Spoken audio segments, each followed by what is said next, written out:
एक बार भगवान बुद्ध अपने अनुयायियों के साथ किसी गांव में उपदेश देने जा रहे थे। उस गांव से पूर्व ही मार्ग में उन लोगों को जगह जगह बहुत सारे गड्ढे खुदे हुए मिले। बुद्ध के एक शिष्य ने उन गड्ढों को देखकर जिज्ञासा प्रकट की, आखिर इस तरह गड्ढे का खुदे होने का तात्पर्य क्या है? बुद्ध बोले, पानी की तलाश में किसी व्यक्ति ने इतने गड्ढे खोदे हैं। यदि वह धैर्यपूर्वक एक ही स्थान पर गड्ढे खोदता तो उसे पानी अवश्य मिल जाता, पर वह थोड़ी देर गड्ढा खोदता और पानी न मिलने पर दूसरा गड्ढा खोदना शुरू कर देता। व्यक्ति को परिश्रम करने के साथ धैर्य भी रखना चाहिए। एक बार भगवान बुद्ध भिक्षा के लिए एक किसान के यहाँ पहुँचे। तथागत को भिक्षा के लिए आया देखकर किसान उपेक्षा से बोला, श्रमण, मैं हल जोतता हूँ और तब खाता हूँ। तुम्हें भी हल जोतना और बीज बोना चाहिए और तब खाना खाना चाहिए। बुद्ध ने कहा, महाराज, मैं भी खेती ही करता हूँ। इस पर किसान को जिज्ञासा हुई और वह बोला, मैं न तो तुम्हारे पास हल देखता हूँ, न बैल और न ही खेती का स्थल। तब आप कैसे कहते हैं कि आप भी खेती ही करते हो? आप कृपया अपनी खेती के संबंध में समझाइए। बुद्ध ने कहा, महाराज, मेरे पास श्रद्धा का बीज, तपस्या रूपी वर्षा और प्रजा रूपी जोत और हल है। पाप भीरुता का दंड है, विचार रूपी रस्सी है, स्मृति और जागरूकता रूपी हल की फाल और पेनी है। मैं वचन और कर्म में संयत रहता हूँ। मैं अपनी इस खेती को बेकार घास से मुक्त रखता हूँ और आनंद की फसल काट लेने तक प्रयत्नशील रहने वाला हूँ। अप्रमाद मेरा बैल है जो बाधाएं देखकर भी पीछे मुंह नहीं मोड़ता है। वह मुझे सीधा शांति धाम तक ले जाता है। इस प्रकार मैं अमृत की खेती करता हूँ।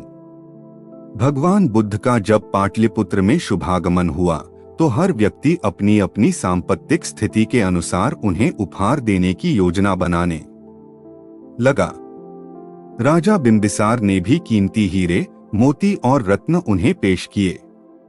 बुद्धदेव ने सबको एक हाथ से सहर्ष स्वीकार किया लगा। राजा बिंबिसार ने भी कीमती हीरे, मोती और रत्न उन्हें पेश किए। बुद्धदेव ने सबको एक हाथ से सहर्ष स्वीकार किया। इसके बाद मंत्रियों, सेठों, साहूकारों ने अपने अपने उपहार उन्हें अर्पित किए और बुद्धदेव ने उन सबको एक हाथ से स्वीकार कर लिया। इतने में एक बुढ़िया लाठी टेकते वहां आई।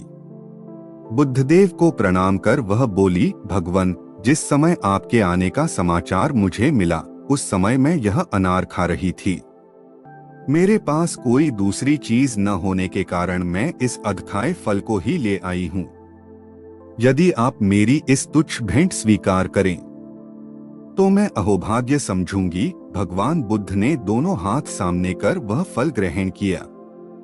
राजा बिंबिसार ने जब यह देखा तो उन्होंने बुद्धदेव से कहा, भगवन, क्षमा करें, एक प्रश्न पूछना चाहता हूँ।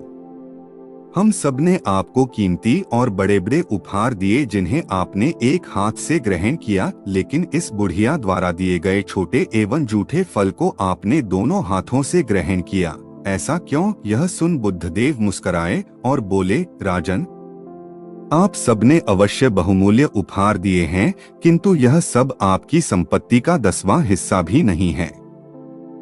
आपने यह दान दीनों और गरीबों की भलाई के लिए नहीं किया है, इसलिए आपका यह दान सात्विक दान की श्रेणी में नहीं आ सकता।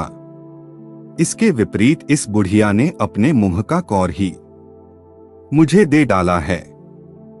भले ही यह बुढ़िया निर्धन है, लेकिन इसे संपत्ति की कोई लालसा नहीं है। यही कारण है कि इसका दान मैंने खुले हृदय से दोनों हाथों से स्वीकार किया है।